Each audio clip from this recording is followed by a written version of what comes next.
37-24. Up next for the Tigers will be this Friday at Tulsa for an 8 p.m. Eastern Time start. The game will be televised on ESPN. Coach, thank you for joining us on the call today. If you take a minute to tie up the game against Ole Miss, then we expect to see as you return to the road on a relatively short week to face Tulsa Friday, please. Sure. We played in a fantastic environment. Really proud for this city and this community and university.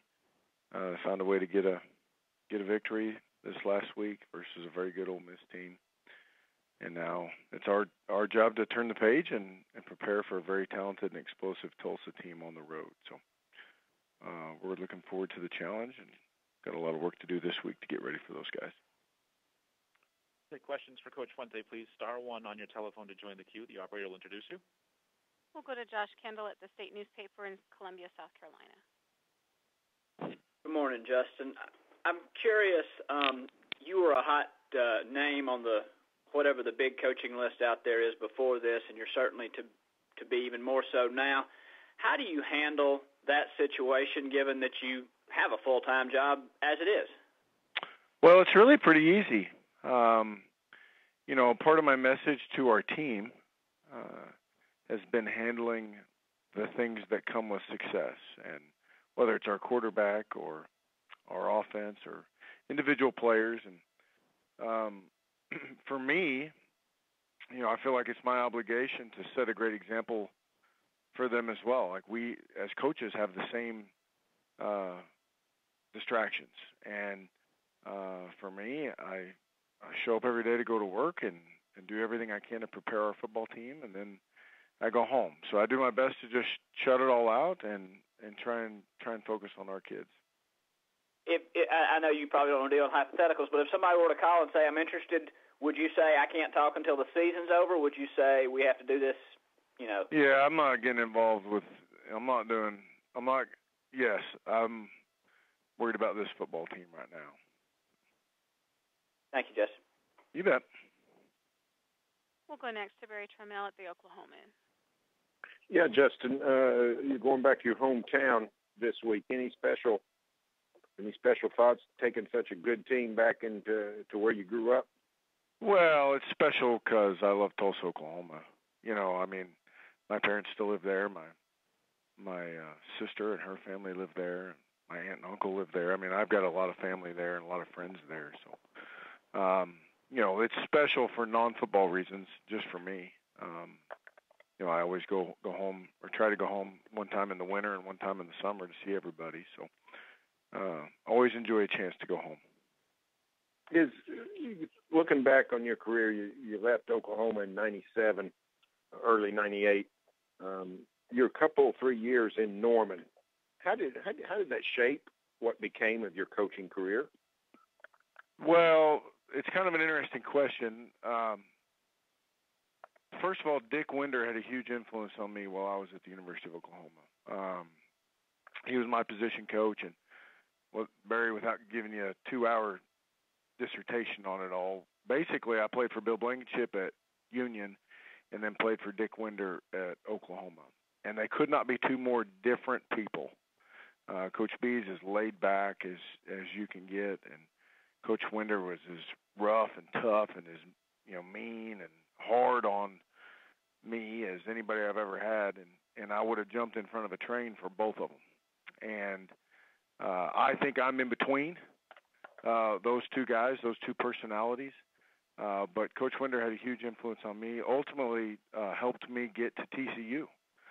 Went into Coach Patterson when Dick decided to retire, and really encouraged Coach P to take a look at me. I was at Illinois State at the time. So my time there was really shaped by Coach Winder. And then when I left and went to Murray State, I was really forced to grow up.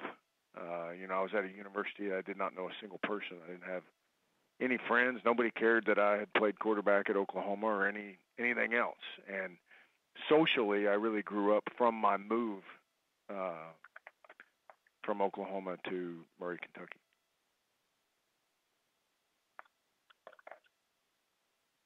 We'll go next to Dennis Dodd at CBSSports.com.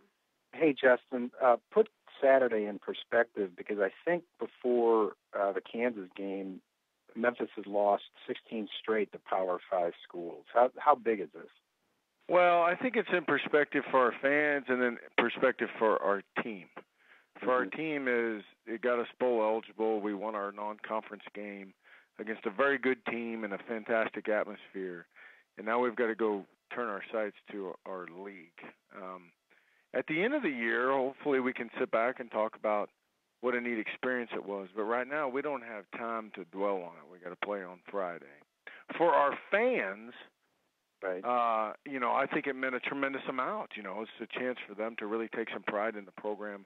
Obviously, Ole Miss has a large influence here in Memphis because of the location. There are a bunch of people here that go to school down there. So I think for our fans, there's a little more context in that sort of stuff. For us, we've done everything we can to continue to emphasize that we're in the middle of a season. Nobody comes in at halftime and dances in the locker room. I've seen our guys jump up and dance after a victory at the end of the game, but I've never seen our guys dance at halftime. And right now we're at halftime. So we got a whole lot of ball to play.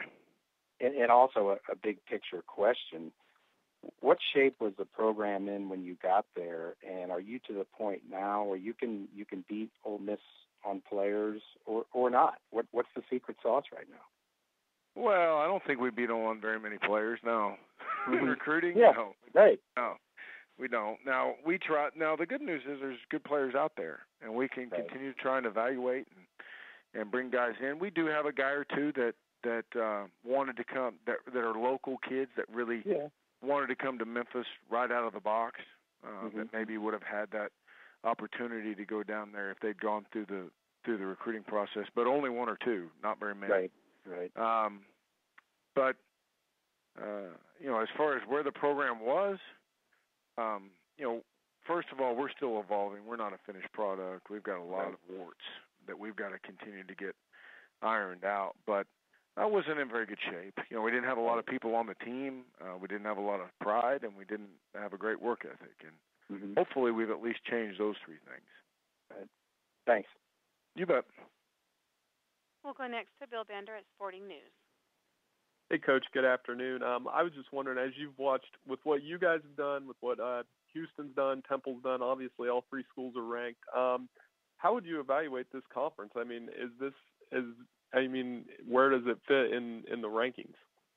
Well, I'll kind of answer that two ways. One, I'm awfully proud of the people, the coaches, and the players in this league. The team that everybody talks about those three teams, but nobody wants to play Navy. There's even more depth than just the teams that are sitting there undefeated right now. And, I think we should all take great pride in it. I think we should all continue to wave the banner for the American Conference. There are really good coaches and good players in this league. I don't know how it all stacks up, quite honestly, because I don't see them all. Like, I've yet to see Temple play. I know they're very good on defense, and they've got some really good offensive players.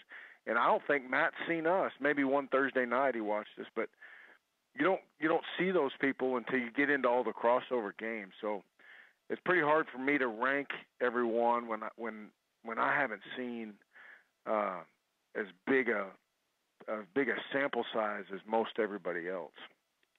Okay, and you mentioned the trick of turning the page from Ole Miss to this week. As coaches, what is there any trick to that, or is it just something that you're going to have to feel out during the week?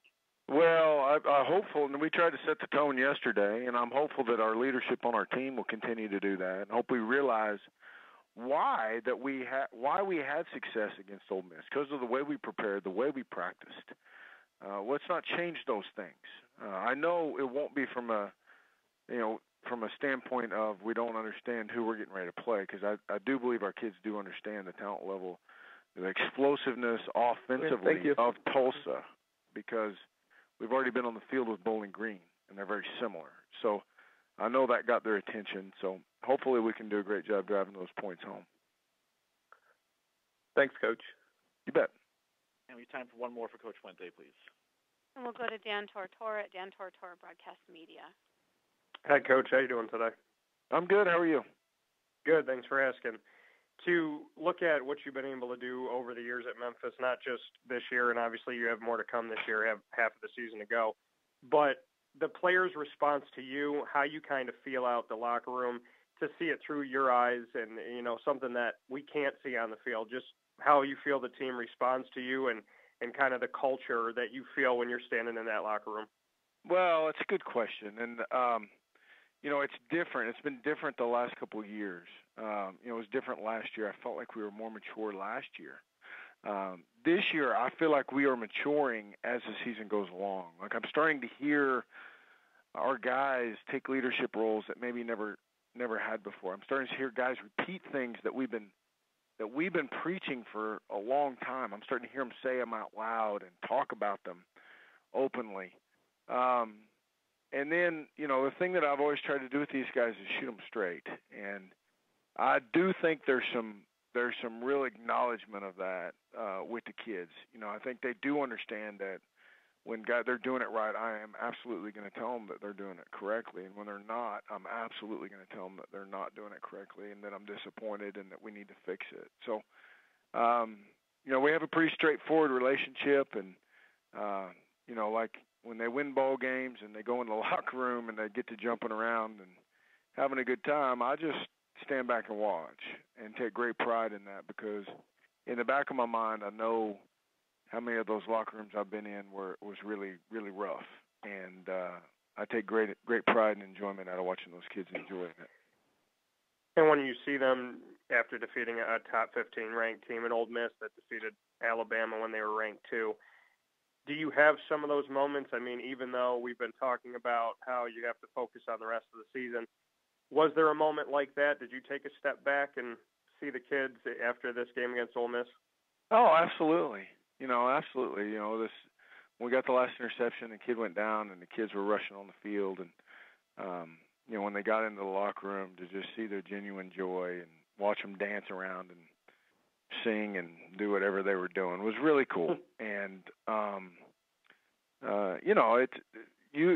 you need to soak those things in, at least in my opinion, as a coach. You need to soak those things in. That doesn't mean you can't turn the page and get ready to play the next game, but, seeing those faces and kind of soaking in that part of their joy, it was really special. Thanks, Coach. I appreciate it. You bet. Coach, we thank you for the time today. We look forward to hearing from you again next Monday. Yeah, no problem. Thank you all. All right. And that is Coach Justin Fuente from Memphis. Again, the Tigers at Ole Miss Friday, 8 p.m. Eastern Time on ESPN. Up next is Coach George O'Leary from UCF. The Knights are 0-7 overall, 0-3